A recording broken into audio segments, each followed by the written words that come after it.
Hermanos, que la gracia y el favor de Dios sea con cada uno de nosotros en esta mañana, que desde ya está con nosotros.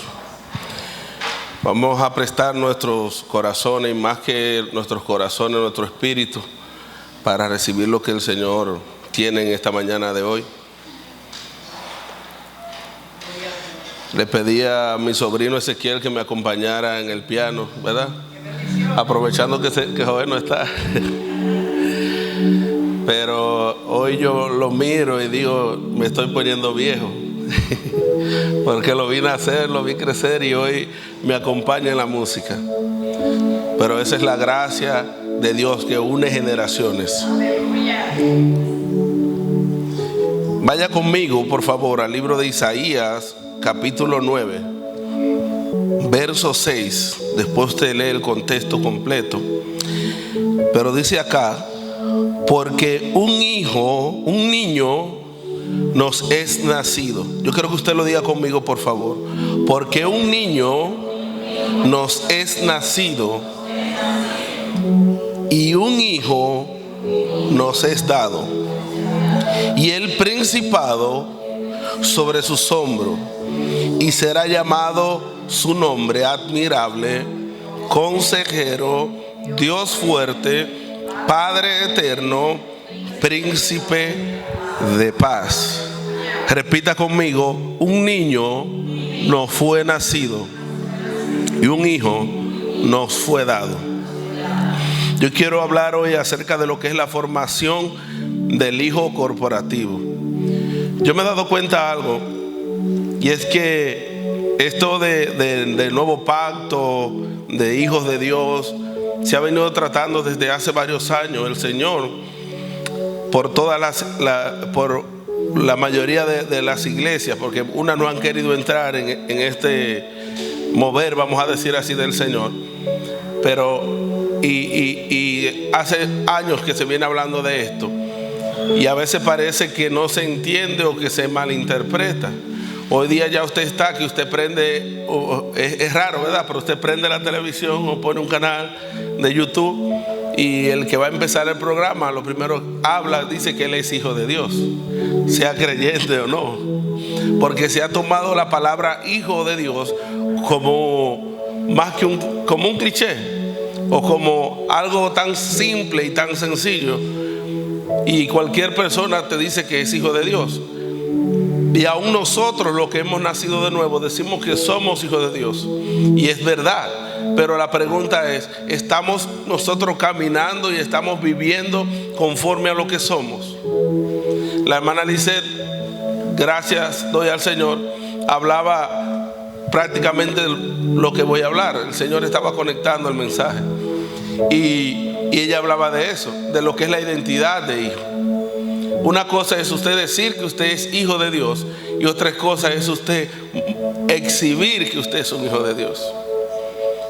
Porque hay lo que se llama un lenguaje corporal y hay un lenguaje verbal. Usted puede decir una cosa con la boca, pero con su lenguaje verbal usted puede estar diciendo otra cosa. ¿Usted sabía eso? Y nosotros como creyentes podemos vociferar, podemos proclamar que somos hijos de Dios, pero nuestro lenguaje corporal dice otra cosa diferente. Y no estoy hablando de pecado. Muchas veces somos más, mostramos más y exhibimos más una denominación, exhibimos una subcultura, llámese evangélica y de la denominación que sea, pero el objetivo de Dios de hacernos hijos es para que podamos mostrar al Padre y para que podamos mostrar al Hijo. Si para nosotros poder entender lo que es el Hijo de Dios y lo que es un hijo de Dios caminando aquí en la tierra, Dios nos puso en medio de la historia un ejemplo, y el ejemplo exacto, la exacta representación es Cristo. Cristo es la exacta representación del Padre. Y por eso él decía: el que me ha visto a mí, Felipe, ha visto al Padre. Y ese es el anhelo del Padre, que cuando usted camine lo muestre a Él. Nosotros no tenemos otra razón de existir que no sea mostrar al Padre por medio del Hijo corporativo. Cuando hablamos del Hijo corporativo estamos hablando de que, porque también está pasando esto, hay gente que se cree que son hijos predilectos de Dios. No, porque yo soy el hijo o la hija predilecta de Dios, y Dios tiene un hijo que se llama Cristo, y en Él estamos todos insertados. ¿Me explico? Entonces usted solo no hace el cuerpo, usted es un simple miembro del cuerpo. ¿Me explico? Cuando pensamos con una mentalidad así, estamos pensando con una mentalidad individualista, y lo que más enoja al Padre es que se le divida su cuerpo.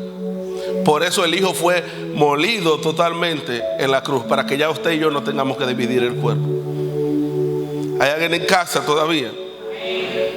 Y vamos a ver por medio de las Escrituras cómo este Hijo debe de ser formado, los elementos que el Padre diseñó para que este Hijo que habla Isaías, que nace como un niño, pueda ser formado como un hijo.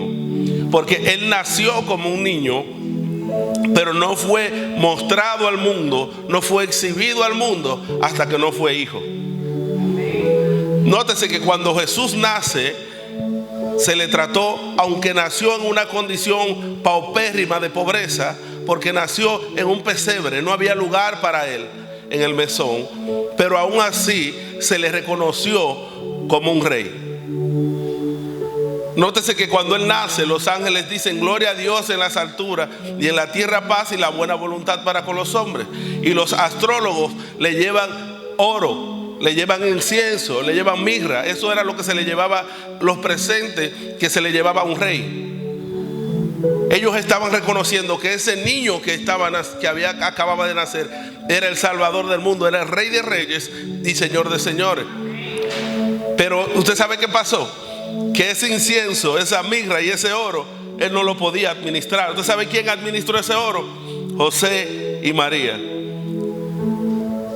Me imagino que en su casa se comió bueno por mucho tiempo con ese oro. Hay alguien en casa todavía, porque era niño. Incluso a los 12 años dice la palabra que Él va al templo, usted lo ha leído igual que yo, y trata de exhibir el conocimiento que portaba como hijo de Dios. Pero aún así el Padre vuelve y lo oculta, y no es cuando llega al estado de madurez cuando el Padre lo presenta y dice: este es mi Hijo amado, en quien tengo complacencia, en quien me complazco. En otra palabra, he aquí mi Hijo, lo exhibo ahora lo voy a exhibir para que todo el mundo vea a mi Hijo, para que cuando vean a mi Hijo me vean a mí. Esta es la importancia, hermano, de la madurez. Usted no se puede conformar con decir que Dios lo sacó de la droga, que Dios lo sacó de la pobreza, que Dios lo sacó del alcohol, que Dios lo sacó de un matrimonio destruido, que Dios, etcétera, etcétera. Ese fue el inicio, pero ese no era el propósito. Usted no puede decirme a mí que Dios lo llamó a como hablaba el pastor el domingo, a ir a las naciones allá. Esos son gajes del oficio.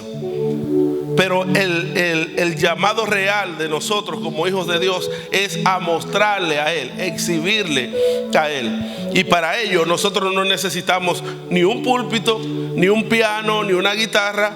No necesitamos un estadio. Para ello solamente necesitamos madurar. ¿Hay alguien en casa todavía? Porque hoy día tenemos mucha gente que tiene el llamado de profeta, de pastor, de apóstol, de maestro, pero no le está representando a Él. ¿Hay alguien en casa todavía? Puede llenar estadios, puede tener un canal de televisión o de YouTube con millones de suscriptores, pero eso no se llama que le está representando a Él. ¿Qué pasa cuando ese ministro que en la televisión supuestamente le está representando va a un mall y tiene que hacer una fila? ¿Le representa a Él? ¿Querrá que le pasen adelante porque es un ministro de Dios? ¿Hay alguien en casa todavía? ¿O es tan humilde para hacer la fila? ¿Le está representando a Él?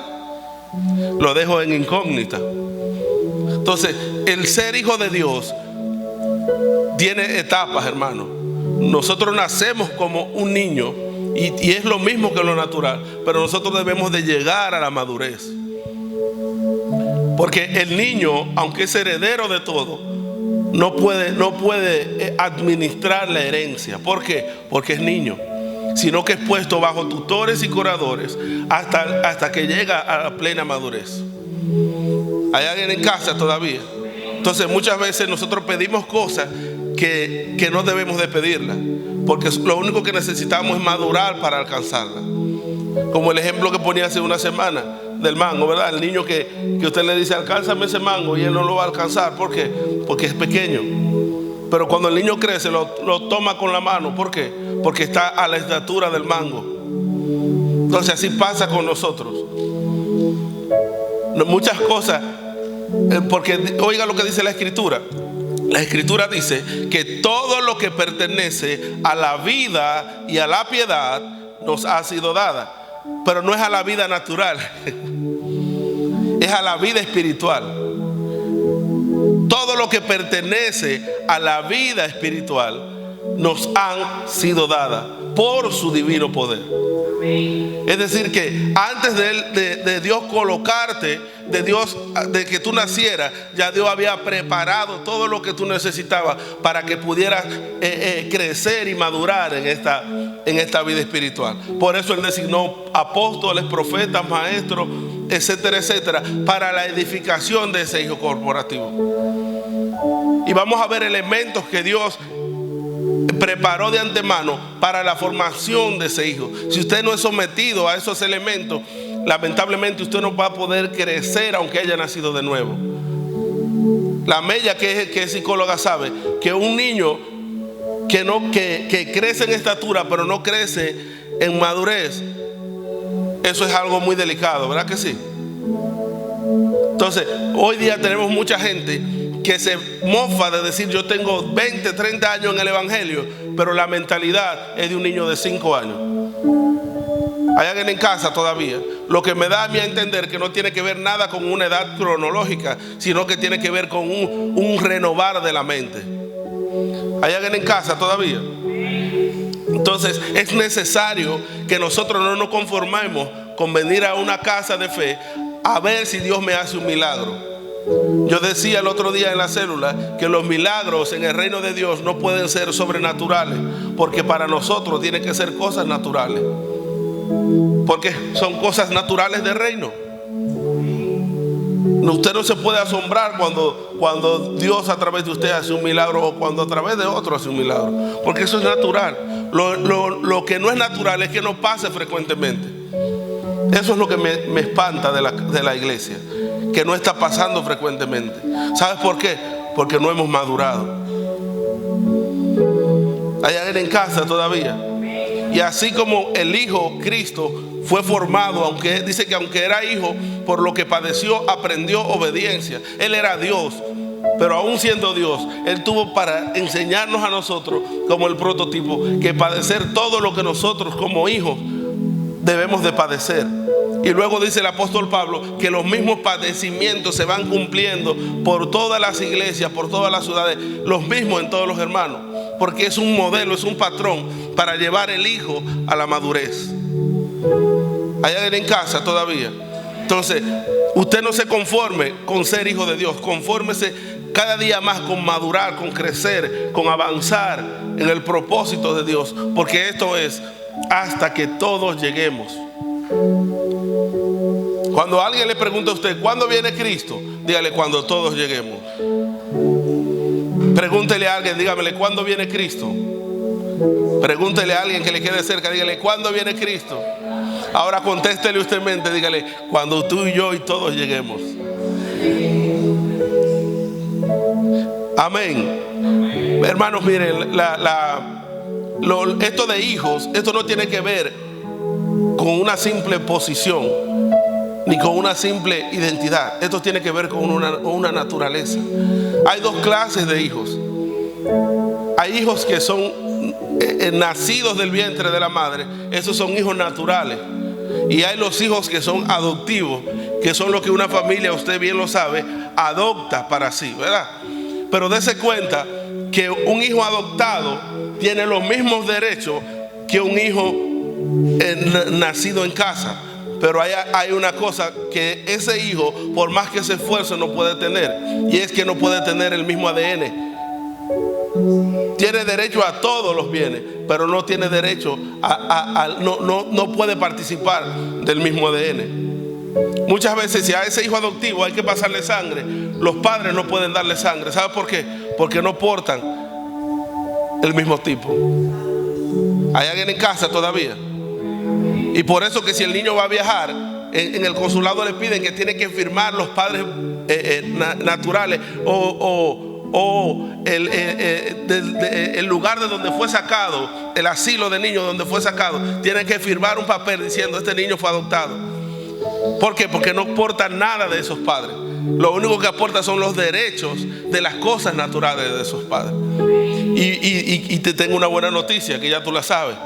Nosotros ninguno fuimos adoptados en Cristo. Todos somos hijos y portamos la misma naturaleza del Padre.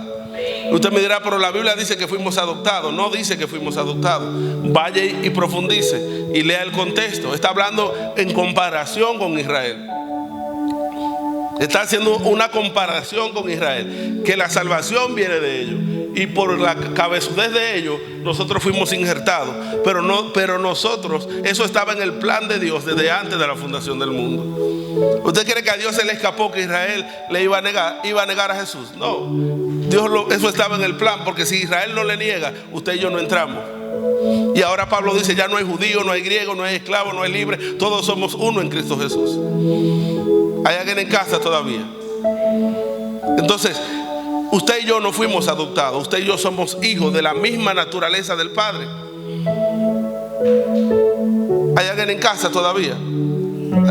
La hermana Sandra, ¿dónde está? Puso un video, pero ya yo lo había explicado, no había visto el video, pero me corrobora con algo que yo enseñaba en la célula también. Mucha gente dice, con Jesús, cuando la gente dice, no, porque, y eso es algo que se le dice a los inconversos: ven a Jesús, llevad mi yugo, porque mi yugo es fácil y ligera mi carga.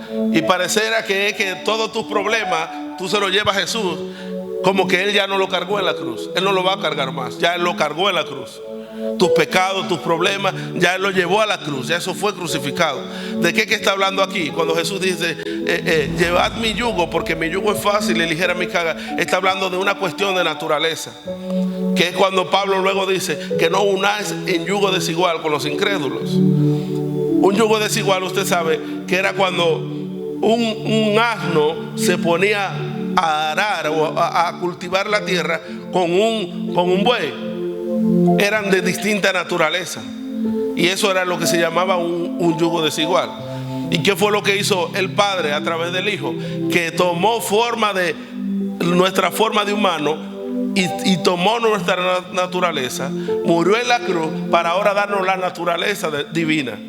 Y ahora ya no hay un yugo desigual, la carga es ligera en el nuevo hombre, porque estamos a la misma par con Cristo, de manera que estamos sentados juntamente con Él. Entonces eso es un hijo de Dios. Usted no es un simple ser humano. Hay diferentes especies en la tierra. Hay reino animal, hay reino vegetal, hay cuerpos celestes, hay ángeles que gravitan en la tierra, todo eso. Pero hay una raza superior a todas las razas, y usted y yo pertenecemos a esa raza, la raza de los hijos de Dios. Esa raza tiene una cultura muy distinta. Esa raza tiene una naturaleza muy distinta. ¿Hay alguien en casa todavía? Entonces usted no puede verse como un simple ser humano que camina en la tierra. Usted dirá, pero eso me puede llenar de orgullo. No, porque el orgullo no está en la nueva naturaleza. ¿Hay alguien en casa todavía? Entonces usted debe de caminar como usted es. Dejemos de caminar, no, porque mientras estemos en la carne, mira cómo decimos nosotros y lo arreglamos. Mientras yo esté en la carne, mientras estemos en este cuerpo, hermano, vamos a estar. Esas son excusas para seguir viviendo en el viejo hombre. ¿A usted le gusta cuando usted actúa en la carne? Porque eso es horroroso. Para mí es horroroso cuando yo me doy cuenta que estoy actuando en la carne. Entonces yo quisiera cada día Ya yo quisiera haberme muerto completamente, pero lamentablemente por pedacitos. Diario tenemos que cargar la cruz. A nosotros nos están matando por pedacitos. Debemos de morir por pedacitos. Como Jack, ¿verdad? Entonces, nosotros muchas veces nos conformamos con decir, no, porque estamos en el mundo, hermano, no somos de este mundo, pero estamos, hasta volteamos el versículo. No somos de este mundo, hermano, pero estamos en el mundo. El verso lo dice con autoridad. ¿Cómo dice el verso? ¿No se lo sabe? El verso dice, porque estamos en el mundo, pero no somos de este mundo. ¿Hay alguien en casa todavía? Usted está aquí, pero no es de aquí. Usted es de allá. Me decía Ezequiel, tío, pues entonces nosotros somos extraterrestres. Sí, somos extraterrestres. ¿Hay alguien en casa todavía? ¿Hay alguien en casa todavía? Entonces, eso de hijo tiene que ver con con una naturaleza distinta, y tiene que ver con una dignidad, y es la dignidad más elevada. ¿Hay alguien en casa todavía? No hay ningún orgullo en ser humano. En el humano no hay nada bueno, hermano. No hay ningún orgullo de usted decir, no, porque yo soy dominicano, como nos sentimos nosotros orgullosos. Yo soy dominicano, yo soy de tal nación. Eso no es, para mí eso ya no es orgullo. Orgullo es, y en el contexto de la palabra, no de orgulloso, espero que usted me entienda, sino ser hijo de Dios. Cuando la Biblia dice la palabra santo, no está hablando de que no tiene pecado, está hablando de que es diferente a todas las demás especies, es diferente a todas las demás razas, porque Dios es santo, y quién sabe, usted sabe que Dios no comete pecado, pero Dios es distinto, Dios no se parece a nada. Lo único que se parece a Dios es su Hijo. ¿Hay alguien en casa todavía? Y nosotros somos el hijo que debemos de cada día más parecernos a nuestro Padre. El anhelo del hijo es parecerse a su padre, es representar a su padre. ¿Hay alguien en casa todavía? Me encanta esa escena cuando Jesús caminando lo montan en un burrito y Hosanna, Hosanna, y cuando se apea del burro dicen, gloria de hombre no recibo. Cualquiera, ¿cómo se sentiría? Wow, me están aplaudiendo, me están ovacionando, y está escrito de mí, para colmo. Pero él se apea del burro y dice, yo gloria de hombre no recibo. Él le bastaba la gloria de su padre. ¿Qué es lo que hace Dios con este hijo, hermano? Para formar este hijo, Dios lo coloca en una entidad que no es una institución llamada iglesia. No es una institución. La palabra iglesia, la mayoría saben acá que significa los llamados de afuera. Luego Apocalipsis, Dios le muestra a Juan y le dice que es un pueblo que fue sacado de todo pueblo, de todo linaje, pueblo, lengua y nación. Entonces Dios nos saca de toda etnia, de toda subcultura, y nos coloca en su reino, y nos hace reyes y sacerdotes para Él, para que ahora le representemos a Él. Lo que Dios hace es, iglesia, es que Dios nos sacó de toda cultura, de todo pueblo, de todo el linaje, como le dijo a Abraham, sal de tu tierra y de tu parentela a la tierra que yo te mostraré, y nos coloca en el Hijo, nos ensambla en el Hijo. ¿Hay alguien en casa todavía? Y en el Hijo entonces tenemos vestiduras de reyes y sacerdotes. Entonces luego reinamos sobre la tierra. Luego Dios viene, en el original, ¿sabe lo que dice en ese verso?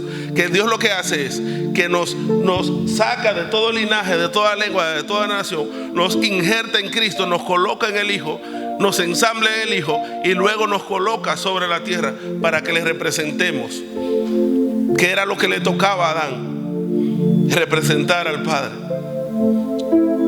Cristo, dice la palabra, que es la imagen del Dios invisible. En Él habitaba toda la plenitud de la deidad, o habita toda la plenitud de la deidad. Pero Él ahora traspasó eso a la iglesia. Él está sentado en el trono. Ahora la iglesia es la que porta toda la plenitud de la deidad, para mostrarlo a Él en los siglos venideros, las abundantes riquezas de su gracia. Nosotros estamos para mostrar las abundantes riquezas de su gracia. No hay otro motivo por el cual existir, por el cual la iglesia existe, sino para mostrar al Padre. Si usted tiene sueño, si usted tiene anhelo, sueño, eso son cosas de la carne. Pero usted vive, usted debe de vivir, morir, caminar, comer, correr, dormir para representarle a Él.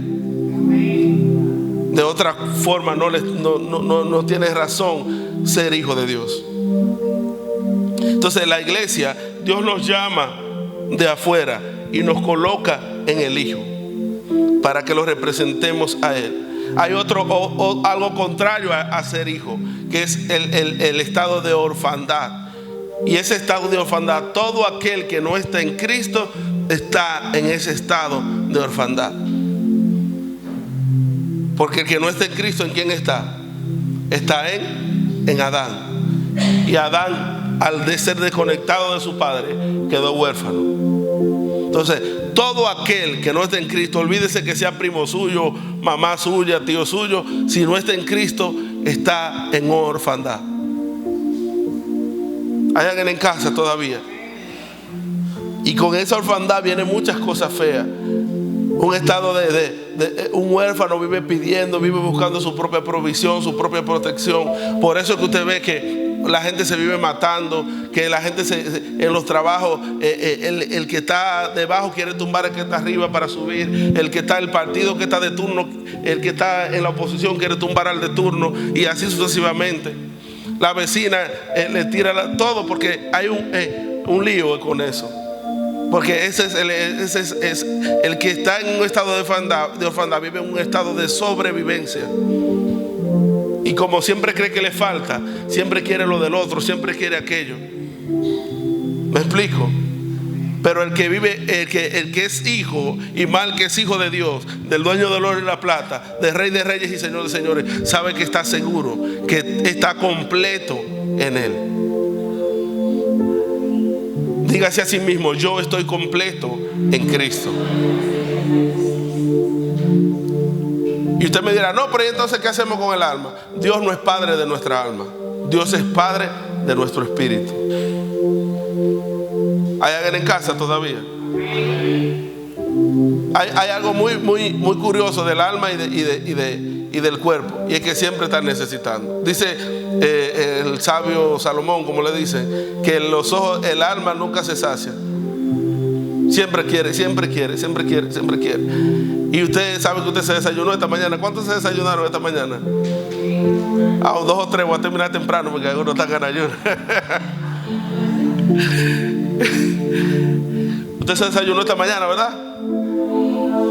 Le aseguro que usted va a tener que comer a las 12. Esa es la profecía más exacta. Usted va a comer a las 12. ¿Sabe por qué? Porque el ser humano tiene necesidad. Las necesidades son continuas. Usted se bañó esta mañana, ¿verdad? Algunos, porque los otros no levantaron la mano. Le aseguro que cuando usted llegue posiblemente se dé un bañito. ¿Verdad que sí? Si no se lo da después de comida. Porque siempre va a tener necesidad. Usted tomó agua ahorita, ¿verdad? Más adelante usted va a tomar agua, porque las necesidades básicas siempre van a estar ahí. Pero en el espíritu usted siempre está completo. No le falta nada, hermano. ¿Hay alguien en casa todavía? Usted ve los beneficios de no ser huérfano, de no vivir en orfandad, que no es simplemente un cliché de que yo soy hijo de Dios. No. Y Dios proveyó para todo aquel que nació de nuevo. Y esto lo vamos a ir viendo y lo vamos a comparar. Usted lo puede ir comparando con el pueblo de Israel en el desierto. Lo primero que dice la Escritura es que ellos fueron bautizados en la nube. Y cuando ellos cruzaron el Jordán, era el bautismo más grande que se ha dado en todo el tiempo. Un bautismo de más de 1 millón de personas. Dios los estaba... porque si usted mira el mapa, hermano, si usted mira el mapa en realidad de esa época, se da cuenta. ¿Por dónde llegaron ellos a Egipto? ¿Usted cree que ellos cruzaron el mar para llegar a Egipto? Porque ellos llegaron... ¿Por qué llegaron ellos a Egipto? Porque había una hambruna, ¿verdad? ¿Y cómo llegaron ellos a Egipto? Llegaron caminando. Recuerda que en una José manda a unos guardias a buscar al hermano a su hermano que se había quedado con Jacob y a su papá, y dijo: ustedes se me quedan aquí hasta que llegue mi hermano y mi papá. ¿Por dónde cree que pasaron los caballos y los carruajes? Fue por tierra. Incluso era más cerca por tierra, llegar a Canaán, que fue para donde Dios lo llevó luego del desierto. Era más cerca esa tierra. Pero Dios dijo: no, eso es fácil, yo lo quiero pasar por el Jordán. Porque Dios lo que estaba haciendo era bautizándolo. Y luego dice que ellos fueron bautizados. Entonces ese transitar del pueblo de Israel en el desierto, de Egipto al desierto, tiene que ver con un nuevo nacimiento. Entonces cuando uno nace de nuevo, hay cosas que Dios va a proveer para que usted pueda llegar a la estatura del varón perfecto. Lo primero que Dios va a proveer cuando usted nace de nuevo es alimento. Un niño sin alimento no crece, no se nutre, no puede crecer. ¿Y tú sabes cuál es el alimento que a nosotros se nos da? Usted ha comido un alimento y usted no sabe lo que usted ha comido. Usted está como el pueblo de Israel, maná, no sabe. Ese alimento es Cristo, hermano. Él dice, no lo voy a leer para ganar tiempo. Usted lo puede anotar, Juan capítulo 6, 55, 56. Puede leer el capítulo completo. Jesús dice: porque mi carne es verdadera comida y mi sangre es verdadera bebida. El que come mi carne y bebe mi sangre, en mí permanece y yo en él. ¿Usted sabe por qué mucha gente no permanece en el camino? Porque viene a la iglesia, canta 3 coritos, lee la Biblia, ora, pero no come de él.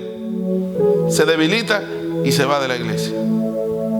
Porque el que come su carne y bebe su sangre, permanece en él. ¿Usted quiere permanecer hasta el final? ¿Cuántos quieren permanecer hasta el fin? Coma de él.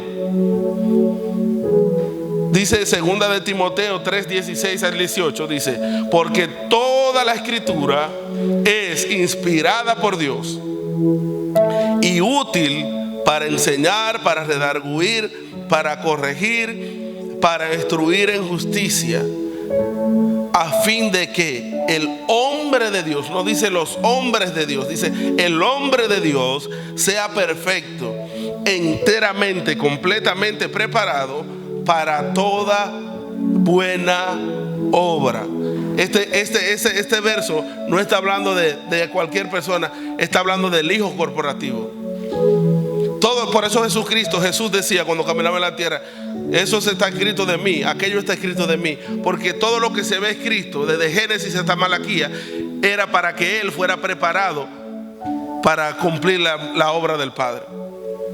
Hay alguien en casa todavía. De igual manera, todo lo que está escrito desde Génesis hasta lo que escribieron los apóstoles está escrito para que el Hijo corporativo pueda llegar a la madurez. Hay alguien en casa todavía. El hombre de Dios no es un hombre. Porque dicen las mujeres entonces, y las mujeres entonces, ¿qué le dejaron? No, el hombre de Dios es el Hijo corporativo maduro. Entonces, para que ese hijo sea formado y pueda llegar a ser el hombre que representa al Padre, Dios le dejó un alimento llamado la Escritura, para que pueda llegar. Pero esa escritura, usted puede, ya le dije que puede leer la Biblia, pasarse 20 años leyendo la Biblia y no haber comido de él. Entonces, para que usted pueda ser alimentado y pueda crecer, usted tiene que leer la escritura. Pero cuando usted lee la escritura, usted debe de procurar comer de él. Usted puede venir a la iglesia, usted puede escuchar un mensaje, una prédica como usted le llama, pero usted tiene que tratar en medio de esa enseñanza, extraerlo a él, comerlo a él. ¿Hay alguien en casa todavía? Si usted vino a un culto, se gozó, se disfrutó, pero no comió de él, usted no va a salir fortalecido. Por eso que muchas iglesias tienen culto todos los días de la semana, porque todos los días necesitan una pequeña porción. Y el día que no hay culto, el hermano se descarría porque no están comiendo de él, hermano. Como decía el pastor el domingo, que hasta los días de fiesta ellos se inventan algo para que los hermanos no se vayan al mundo. Pero cuando usted está fortalecido, cuando usted come de él, usted va a estar fortalecido, hermano. ¿Hay alguien en casa todavía? Entonces, luego Jesús dice también: porque vuestros padres comieron el maná en el desierto. Ese maná que Dios le dio en el desierto era Cristo para sustentarlo. Y ese mismo maná es el que Dios nos da. Ahora Él dice, yo soy ese pan vivo que descendió del cielo. Y es ahí donde Él dice, el que come mi carne, el que bebe mi sangre, en mí permanece. Porque mi carne es verdadera comida, mi sangre es verdadera bebida. Amén. Y dice, y me encanta porque Él dice, porque vuestros padres comieron el maná en el desierto y murieron. ¿Saben por qué ellos murieron? Porque ellos comieron el maná y siempre se terminaron preguntándose, ¿qué es esto? Ellos no pudieron extraer a Cristo. Y mire que dicen por ahí que ellos lo preparaban hasta con leche. Lo prepararon de todas formas y no pudieron extraer a Cristo. Para ellos siempre fue una incógnita. Hay alguien en casa todavía.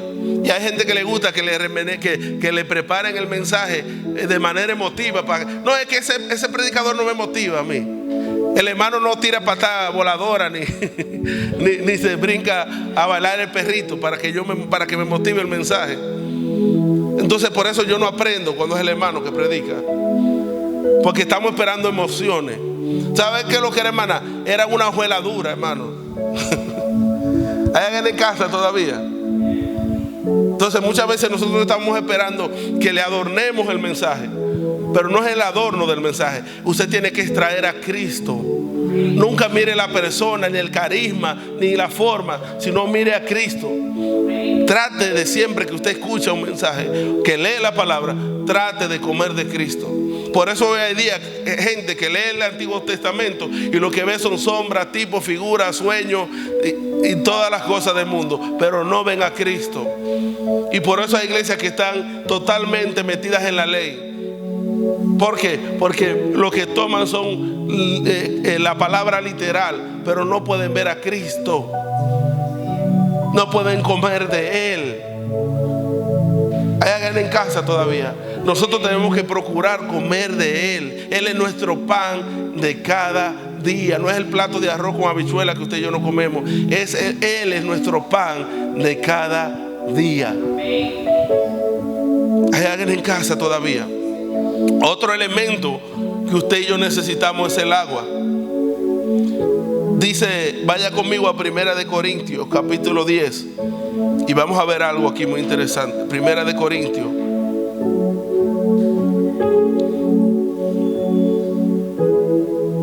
capítulo 10.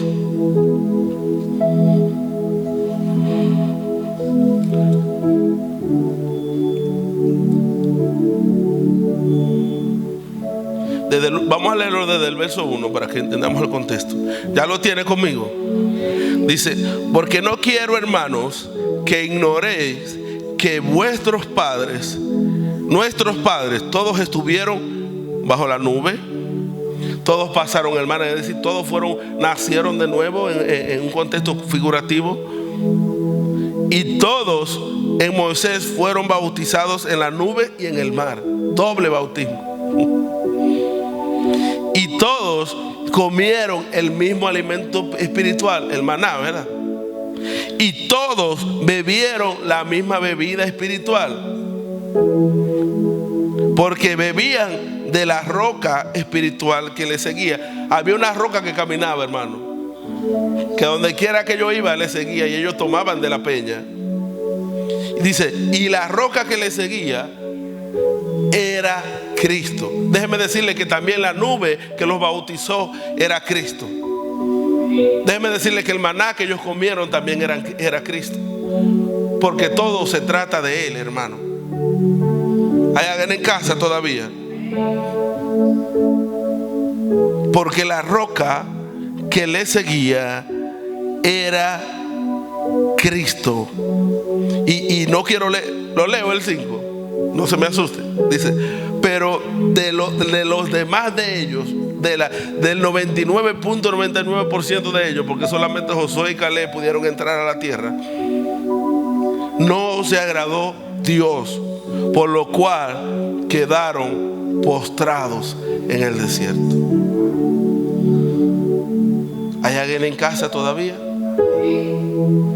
Entonces, otro alimento que Dios nos da es el agua. Jesús dijo, el que tiene sed, venga a mí y beba. Y a la samaritana le dijo: te conviene beber de mi agua, porque si bebes de mi agua, de tu interior van a fluir. No es adoración, hermano, como nos lo pintaron, ríos de agua viva. En otra palabra, el que come de él, lo que sale de él es vida. Y no porque cuando dice ríos de agua viva, ella estaba bebiendo de un agua estancada, hermano. Usted puede estar tomando la palabra y esa palabra se puede convertir para usted agua estancada. ¿Usted ha visto el agua estancada cuando dura varios días? ¿Qué le pasa? Coge gusarapo, huele mal. Pero cuando usted come de él, se convierte en vida y fluye. ¿Hay alguien en casa todavía?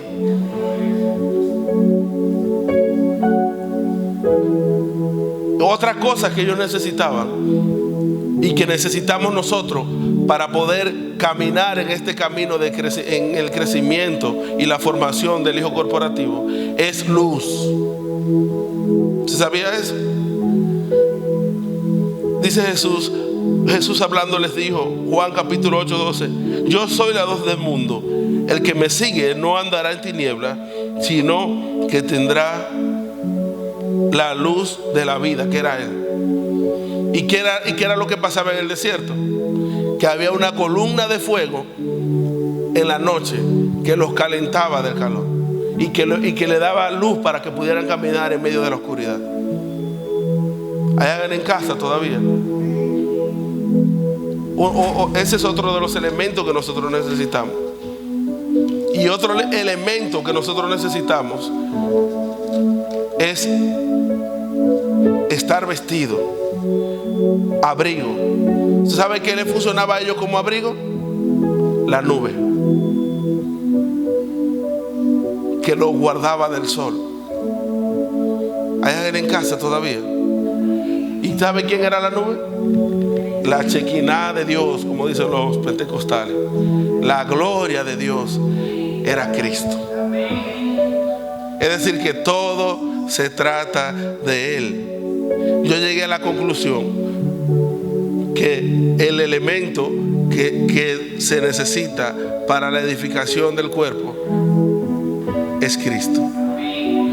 Por lo que me doy cuenta que al cuerpo de Cristo, hermano, aunque suene feo, se le han puesto tantos elementos. Usted ve que habla que la vestidura de Adán era cornalina. Usted dice que es del diablo, pero crea eso. Yo creo que era Adán en el huerto. Dice que estaba vestido de crisólito, cornalina, todas esas perlas preciosas. Al cuerpo de Cristo no se le ha vestido de eso. Se le ha vestido de níquel, ferronique, bronce, un reguero de materiales. ¿Cómo le llaman? Arcilla, barro.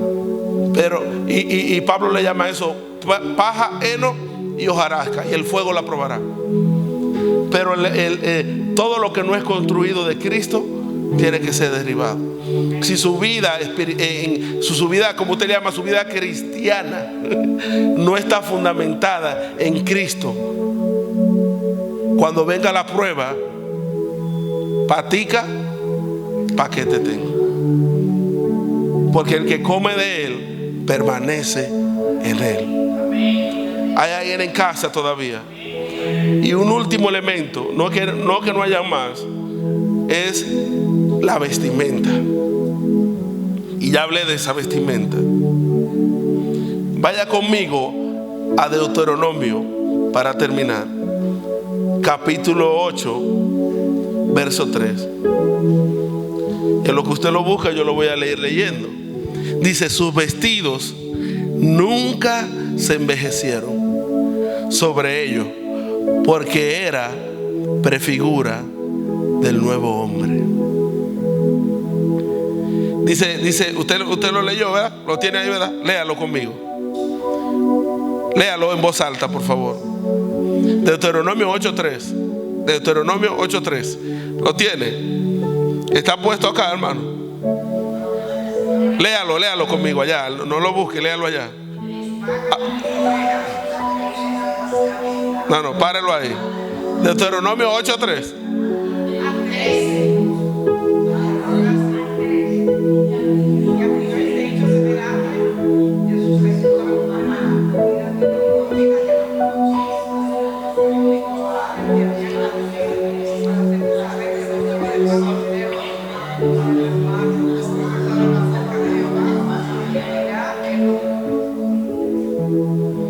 Siga. Léalo todo el mundo, a la 1, a la 2 y a la 3.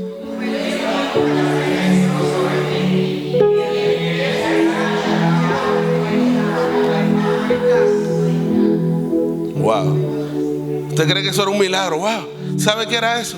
El nuevo hombre que se va renovando de día en día. ¿Y usted sabe de qué está vestido ese nuevo hombre? De Cristo. A la medida de que ese hombre ese niño que es nacido va creciendo, sus vestidos van creciendo con él. Y él va creciendo a la misma estatura de sus vestidos. Está hablando de Cristo, hermano. Por eso no se envejece. El espíritu no peca, no se ensucia. ¿Hay alguien en casa todavía? Por eso nunca se ensuciaron, nunca se envejecieron. Y siempre crecía con ellos. No era un milagro, era una tipología del nuevo hombre que va creciendo hasta la estatura del varón perfecto. Y a eso estamos todos llamados a operar. Y para que ese hombre sea formado, no lo voy a leer, pero usted se lo sabe de memoria.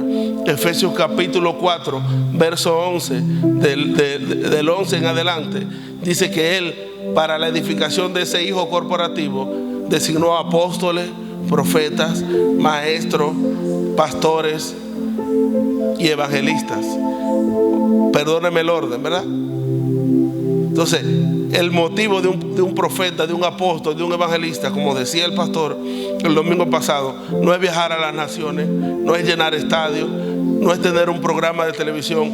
Usted me dirá, entonces, ¿qué hacemos? ¿Éramos todos? No, eso si quiere hágalo, eso es parte del evangelio. Pero ese no es el motivo principal por el cual estos 5 ministerios existen. El motivo principal es para llevar el cuerpo a la madurez. El problema es que si una persona, aunque tenga el llamado, no es maduro, no te va a encaminar a la madurez. Es un niño jugando con la posición y el ministerio que Dios le ha dado. Y si esa persona no ha muerto, ¿qué usted cree que va a hacer? El alma operando, inventándose cuantas cosas en el nombre de Cristo. Fama en el nombre de Cristo, dinero en el nombre de Cristo, viaje en el nombre de Cristo. Pero esa no es la función de ninguno de ellos. La función de estos 5 ministerios es llevar ese niño que es nacido a la estatura de hijo. Y usted no puede crecer solamente con un pastor o con un profeta o con un apóstol. Usted necesita de esas 5 gracias para poder crecer en el crecimiento de Cristo. ¿Hay alguien en casa todavía? Debería en cada casa local operar las 5 gracias. Por eso usted ve iglesias que nada más se enfocan en evangelismo. Porque quien lo dirige es un evangelista. Iglesias que nada más se enfocan en enseñanza, porque hay un maestro. Iglesias que nada más se enfocan en formar muchas iglesias, porque ellos creen que esa es la mentalidad de un apóstol, que tampoco eso no es. Pero así es que ellos interpretan un apóstol. Iglesias que nada más se enfocan en profetizarte el color del carro, la placa y el pelo del marido que vas a tener, porque creen que ese es el ministerio profético. Pero los 5 ministerios están para formar a Cristo, para formar a Cristo en cada uno de nosotros, porque termina diciendo hasta que todos lleguemos a la misma unidad de la fe, a la misma estatura. Y esa estatura no es a la estatura del famoso aquel, es a la estatura del varón perfecto, el cual es Cristo.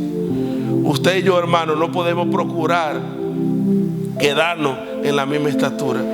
Usted y yo debemos de procurar crecer, hermano, cada día. Si no, estamos perdiendo tiempo. ¿Hay alguien en casa todavía? Estamos perdiendo el tiempo.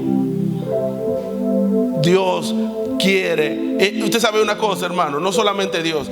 Dice Romanos que la tierra gime con dolores de parto. Las mujeres me entienden perfectamente. Esperando la manifestación gloriosa, no del niño que nació, sino del Hijo de Dios.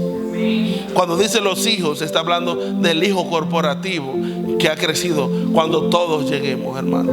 Como decía Alice un día, tu niñez y tu inmadurez me retrasa. Tienes que crecer, por favor. Póngase sobre sus pies conmigo. A veces parece, cuando se habla de estos temas, a veces nos sentimos como vacíos, ¿verdad? En el alma. No, porque hoy no se me profetizó y no se me dijo nada. Hoy lo que hablaron ahí de un hijo corporativo. Yo soy hijo de Dios, yo no necesito más nada. No, hermano, ese está hablando de usted. Usted y yo, cuando lleguemos a la estatura, se nos va a acabar el pedir.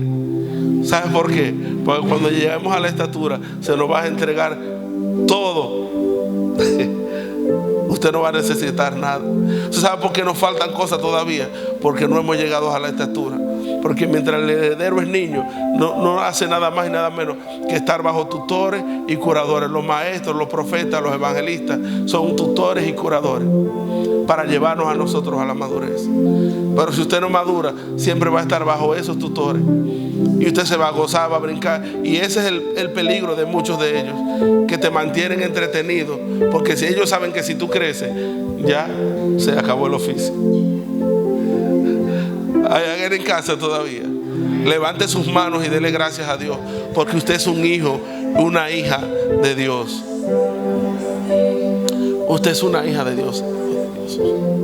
Usted es una hija de Dios. Usted es un hijo de Dios. No acepte ninguna voz, ni que nadie le diga lo contrario. Muchas veces escuchamos más lo que el diablo dice de nosotros, lo que el mundo dice de nosotros, y no lo que Dios dice de nosotros. Usted es un hijo aunque sea niño. Solo le falta crecer. Pero nosotros somos hijos de Dios. Y es el mayor grado de dignidad que puede tener una persona que habite en el planeta Tierra. Recuerde que usted no fue adoptado, usted es hijo con la misma naturaleza que tiene Cristo. Por lo tanto, usted es participante de la naturaleza divina. Hay alguien en casa todavía. Y usted y yo estamos para expresarle a Él. Si usted tenía una agenda diferente, ríndala delante de Dios en esta mañana. Ríndala delante de Dios, porque esa agenda le va a hacer daño a usted. Si usted pensaba que usted tenía sueño, ríndalo delante de Dios, porque su propósito y el mío es expresarle a Él. Es expresarle a Él, y todo lo que no le exprese a Él, nosotros debemos de echarlo a un lado. Hay cosas que nos impiden crecer en el conocimiento del Hijo de Dios. Hay cosas que nos impiden avanzar y que obstaculizan que Él sea visto. Me encanta Noé, porque Noé, cuando entendió esto, dice que él se puso detrás. Y yo me imagino que Noé caminaba y nadie lo veía porque iba detrás de él. Nosotros ponemos nuestros sueños delante de Dios y oramos por nuestros sueños, pero ¿quién ora por el propósito de Dios? Yo le decía a alguien, ¿quién ora por el propósito de Dios? Es por eso que en una él dice, ¿a quién enviaré? ¿Quién irá por mí? Porque todo el mundo busca lo suyo, dice la palabra. Cada quien se aparta por su propio sueño, su propio camino. Pero Él está buscando a alguien que quiere expresarle a Él. Alguien que quiera manifestarle, que viva para Él. Jesús nunca vivió para Él. Jesús siempre vivió para expresar al Padre. Y eso es lo que Dios está demandando de nosotros. Si usted tiene una agenda distinta, cierre sus ojos y dígale: Señor, yo te entrego mi agenda en esta mañana. Yo te entrego mis sueños, mis planes en esta mañana, Señor. No para que tú los bendigas, sino para que si tienes que hacerlo trizas, los haga trizas por causa de tu propósito, Señor. Yo quiero, Señor, que tú me muestres tu propósito, que tú me muestres tus diseños, que tú me muestres tus planos, Señor, para yo caminar en tus caminos, Señor. Yo no quiero caminar mis caminos, yo quiero caminar tus caminos, Señor. Y no estoy hablando del camino del Evangelio, Estoy hablando del propósito eterno de Dios. Hay muchos caminos, y todos llevan a un lugar distinto. No todos llevan a Cristo, como dicen que todos los caminos conducen a Roma. Hay muchos caminos, pero solo uno nos lleva al Padre, y es Cristo. Solo uno nos lleva. Por eso Él dice, cuando Él dice yo soy el camino es la trayectoria que vamos a caminar todos los días de nuestras vidas mientras estemos aquí en la tierra. Y si nos salimos de ese camino, y no estoy hablando de irse al mundo, si caminamos y trillamos nuestro propio camino, no vamos a llegar al Padre, no. Él trilló el camino, Él es el camino por el cual todo hijo debe de caminar para ser formado y para que Él sea formado en cada uno de nosotros. Padre, te rendimos nuestros sueños, te rendimos nuestras apetencias personales, Señor. Te rendimos nuestro ego, Señor. Ese ego de lograr cosas en la vida, Señor. De atropellar tu propósito, Señor.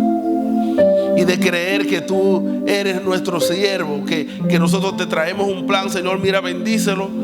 Y si no me bendice, no te va. No, Señor. Sino entender que nosotros somos los que estamos en esta tierra para cumplir tu propósito. Para cumplir tu propósito. Para vivir tu propósito. Y tu propósito es que te expresemos a ti, Señor. Padre, te alabamos, te bendecimos, te exaltamos. Dele gloria ahí donde usted está. Estamos para darte gloria, Señor, para glorificarte con nuestra vida, Señor. Que nuestro lenguaje corporal, Señor, te exprese a ti, Señor. Padre amado, y que lo que sale de nuestra boca vaya acorde con lo que mueve nuestro cuerpo, Señor. Y es expresarte a ti, Señor, porque para eso estamos, Señor. Te damos gracias, te bendecimos y te exaltamos, Señor, en el nombre que está por encima de todo nombre, Señor, el nombre de Cristo Jesús. Amén y amén. A Él sea la gloria.